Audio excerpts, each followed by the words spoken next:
ഒരിക്കൽ മദീനയിൽ മുത്തുനബി സല്ലല്ലാഹു അലൈഹി വസല്ലമ തങ്ങൾ ഒരു സ്വഹാബിയെ വിളിച്ചുകൊണ്ട് പറയുന്നുണ്ട്, നിങ്ങളുടെ നിസ്കാരം ശരിയായിട്ടില്ല, മടക്കി നിസ്കരിക്കണമെന്ന്.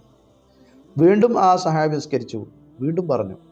അങ്ങനെ 3 തവണ പറഞ്ഞപ്പോൾ എന്താണ് കുഴപ്പം നബിയെ എന്ന് പറയുന്നുണ്ട്. ഇബാദത്തുകൾ നിർവഹിക്കുന്നിടത്ത് വളരെ കണിശമായ ശ്രദ്ധയും അറിവും ആവശ്യമാണ്. ചെറിയ അശ്രദ്ധ കൊണ്ട് നമ്മുടെ നിസ്കാരങ്ങളൊക്കെ ബാത്തിലായി പോകും.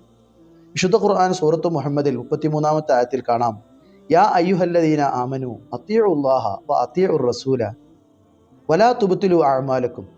നിങ്ങൾ അള്ളാഹുവിനെയും റസൂലിനെയും അനുസരിക്കണം, നിങ്ങളുടെ കർമ്മങ്ങൾ നിങ്ങൾ നിഷ്ഫലമാക്കി കളയരുത്, ബാത്തിലാക്കി കളയരുത് എന്ന്. അശ്രദ്ധ കൊണ്ട് അല്ലെങ്കിൽ അറിവില്ലായ്മ കൊണ്ട് അല്ലെങ്കിൽ തെറ്റുകൾ കൊണ്ട് അത് നിർവഹിക്കുമ്പോൾ അതിൽ കുറ്റക്കാരായി മാറുകയാണ് ചെയ്യുന്നത്. ഒരൊറ്റ ഉദാഹരണം തന്നെ ആ ഹദീസിൽ, ഇദാ ഖുംത ഇല സ്വലാത്തി ഫക്കബ്ബിർ, നിങ്ങൾ നിസ്കാരത്തിലേക്ക് നിന്നാൽ ആദ്യം നിങ്ങൾ തക്ബീർ ചെയ്യണം. ആ തക്ബീർ ചൊല്ലുന്നിടത്ത് ഒരുപാട് മസലകൾ ശ്രദ്ധിക്കാനുണ്ട്. അള്ളാഹു അക്ബർ എന്ന 2 വാക്കുകളാണ് അതിലുള്ളത്. അതിൽ അള്ളാഹു എന്നിടത്ത് തുടക്കത്തിൽ ഹംസയാണ്, അക്ബർ എന്നിടത്ത് തുടക്കത്തിൽ ഹംസയാണ്. ചേർത്ത് പറയുമ്പോൾ പലപ്പോഴും അള്ളാഹു അക്ബർ എന്ന് ചിലർ പറയാറുണ്ട്, ഇടയിൽ ഒരു വാവ് വന്നു പോകാറുണ്ട്. അതുപോലെ അല്ലാഹു ആ എന്ന് നീട്ടിയിട്ട് അല്ലാഹു അക്ബർ എന്ന് പറയാറുണ്ട്. അതുപോലെ അള്ളാഹു അക്ബാർ, അക്ബാർ എന്ന് പറയുമ്പോൾ ഒരു ഇൻസ്ട്രുമെൻ്റ് ആണത്, ഉപയോഗിക്കുന്ന ഒരു വാദ്യോപകരണമാണ്.